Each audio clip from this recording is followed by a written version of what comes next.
Now it is dealing with the worst flooding in more than 20 years across vast swaths, from its southwestern interior to its east coast. Zhenghelan is one of an estimated 3.7 million people displaced or evacuated because of floods in China largely since June.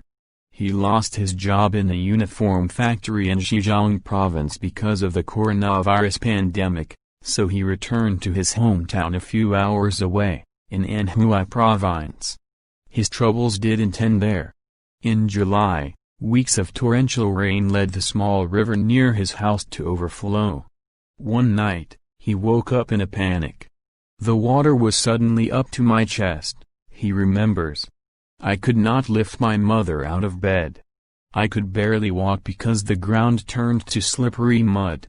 Zheng eventually put his bedridden 81-year-old mother in a large plastic wash basin to float her to a rescue boat. He now lives in a classroom in the local public school while waiting for new housing. His mother is staying with other relatives. The Ministry of Emergency Management estimates that nearly 55 million people from 27 provinces have suffered from record-setting floods. More than 40,000 houses collapsed, at least 158 people are dead or missing.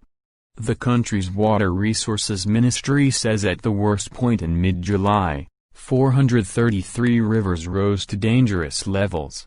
Some broke through dams or overflowed their banks, flooding nearby villages like Hekou in Anhui province. The road in front of our house became a river. We were stuck in our house for days with only some bread, water and instant noodles, said Tang Anfeng, a resident of Hekou village just outside the city of Hefei. Like almost all the others in her village, Tang's home is now surrounded by submerged fields and damp furniture, a layer of scummy water covering her lost vegetable harvests. She points to a dark swath of mildew growing on her wall that nearly reaches the ceiling, a reminder of how high the water rose on 3 separate occasions in July. Tang, in her 60s, says this part of Anhui had seasonal flooding every year, but only in the last decade has the water risen above her ankles. Whenever it rains too much, they release the water from the dams. But the water floods our village and we suffer, she says.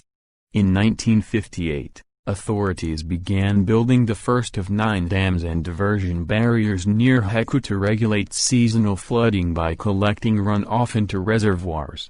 Today, the dams provide hydropower and drinking water to nearby cities as well.